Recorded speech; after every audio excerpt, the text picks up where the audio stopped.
Grahame, first to you. The Prime Minister finishes the year in quite a dominant position, doesn't he? But seemed a bit punchy in question time today. I thought he'd be a bit more happy, a bit more relaxed. Look, there's no doubt that if an election were held now, the coalition would do marginally better than they did at the last election. You know, the Prime Minister has had a very, very good year. He has handled the COVID thing well. I think the national cabinet was a terrific idea.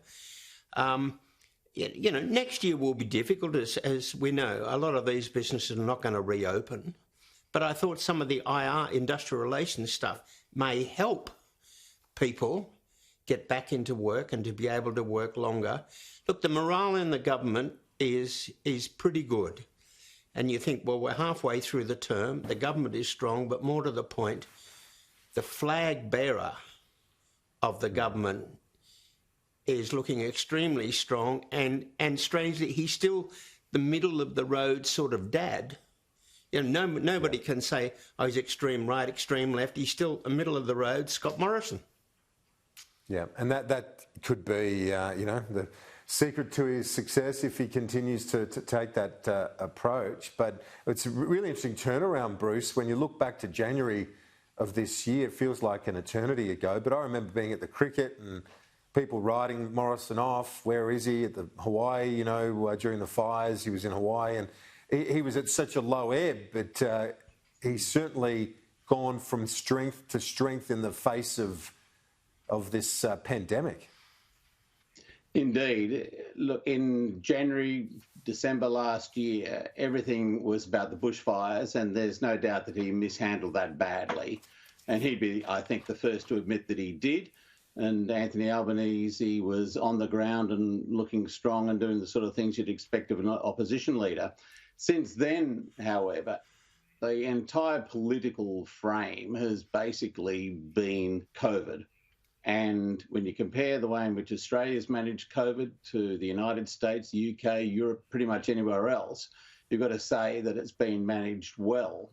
I think much of the credit for that goes to the existence of the National Cabinet, because I think premiers around the country actually acted to restrain some of the more adventurous sort of ideas that were probably swilling around in the federal cabinet and government about keeping borders open and so forth, the sort of thing we've seen in the UK with Johnson, which has been a complete disaster. But when you have a federal system where the states are exercising real control and power, no matter how much you might be unhappy about Daniel Andrews or other premiers, they have managed to get the levels right down in conjunction with the federal government. That's the challenge for Labor at the moment, because it's been seen to be a success.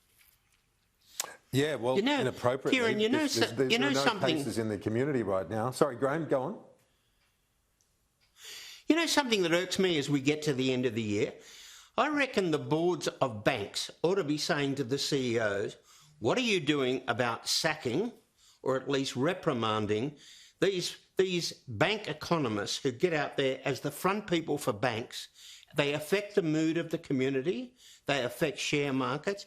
And here they were saying, you know, houses are all going to drop by 15%. Unemployment's going to hit 15%, none of which is true. And these people get paid an absolute squillion and get no smack in the head because they're wrong every time. Somebody on board said, say, it's time that they were either reprimanded or they lifted their game.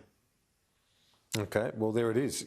Grahame puts them on notice, the banks. And finally, Bruce, to you, I know you're a very close observer of the US, shenanigans at the moment, I think is the way to put it. You've got Rudy with COVID and Joe Biden's, his transition team, getting on with the job, trying to put that team together. What are your thoughts on it thus far? Is he getting the balance right in terms of the appointments and setting up the Biden administration?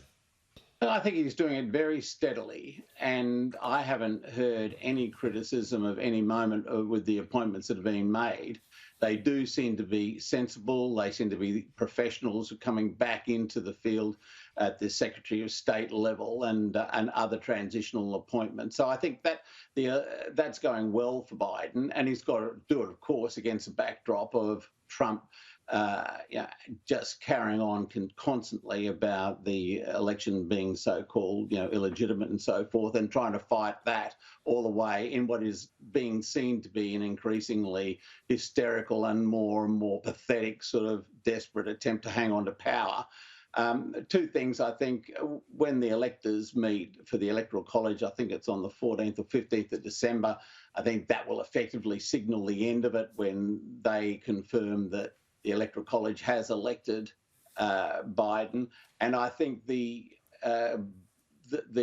elections for the Senate in Georgia on the 5th of January are going to be very important, and we're going to see ongoing ferment from Trump in the lead up to that as he tries to keep that base agitated and activated in the Republican side.